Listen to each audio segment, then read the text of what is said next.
અમરેલી જિલ્લાની સાવરકુંડલા નગરપાલિકાની આગામી ચૂંટણી સંદર્ભે રાજકીય ગતિવિધિઓએ ભારે જોર પકડ્યું છે.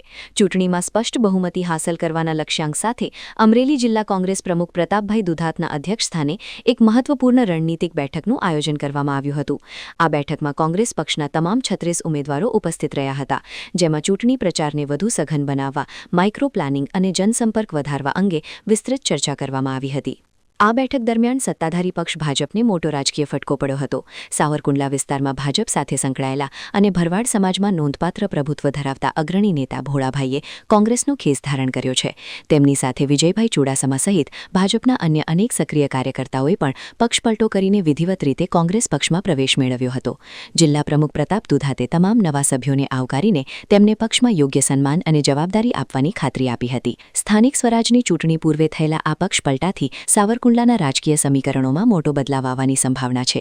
એક તરફ કોંગ્રેસ અસંતુષ્ટ નેતાઓને આવકારીને પોતાની સ્થિતિ વધુ મજબૂત કરી રહી છે, તો બીજી તરફ ભાજપના જમીની સ્તરના નેતાઓ અને કાર્યકરોના પક્ષપલટાને કારણે રાજકીય માહોલ ગરમાયો છે.